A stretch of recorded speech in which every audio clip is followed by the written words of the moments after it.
আমাদের দৈনন্দিন জীবনে সামান্য অভাব বা অপ্রাপ্তি নিয়ে যখন আমাদের অভিযোগের শেষ থাকে না, ঠিক তখনই সমাজে এমন কিছু মানুষের দেখা মেলে যাদের জীবন সংগ্রাম সাধারণ মানুষের হৃদয় স্পর্শ করে দেয়, চোখে এনে দেয় অশ্রুজল।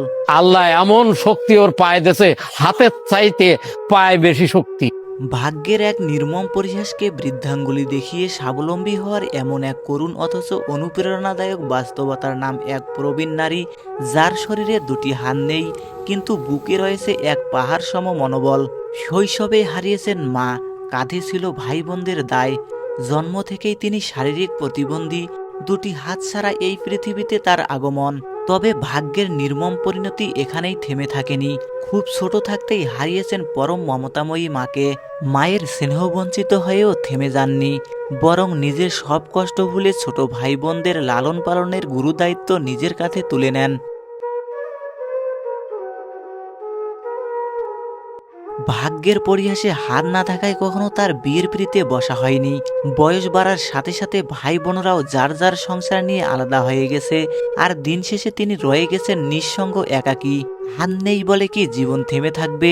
না, তিনি প্রমাণ করেছেন ইচ্ছা শক্তি থাকলে অঙ্গহানি ও প্রতিবন্ধকতা জীবনের গতি আটকাতে পারে না।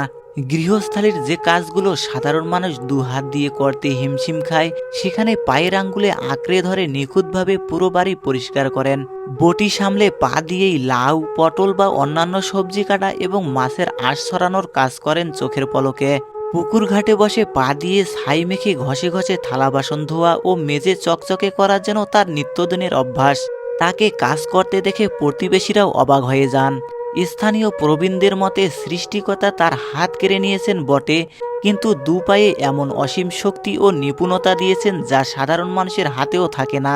এত কষ্ট স্বজনদের একা করে দেওয়া আর শারীরিক সীমাবদ্ধতা সত্ত্বেও তার মুখে নেই কোনো ক্ষোভের ছাপ, জীবনের প্রতি নেই কোনো অভিযোগ। তিনি বিশ্বাস করেন যা কিছু ঘটে সবই সৃষ্টিকর্তার ইচ্ছায়। প্রতিদিন নিয়ম করে পুকুরে বাঁশ ও কাঠের সাঁকো পার হয়ে ঘাটে গিয়ে পা দিয়েই অত্যন্ত সতর্কতার সাথে অজু করেন তিনি। পরম পবিত্রতার সাথে নিজেকে সঁপে দেন সৃষ্টিকর্তার ইবাদতে। নিঃসঙ্গ ঘরে সেজদায় অবনত হয়ে লাভ করেন আত্মিক শান্তি। যারা সারাদিন কাজ করে ঘাম ঝরান, তাদের কাছে এই নারীর সংগ্রাম এক বড় শিক্ষা। হাত না থাকা সত্ত্বেও তিনি কারো কাছে ভিক্ষার হাত বাড়াননি, বরং শেষ বয়সেও আত্মমর্যাদা নিয়ে বেঁচে থাকার আপ্রাণ চেষ্টা চালিয়ে যাচ্ছেন।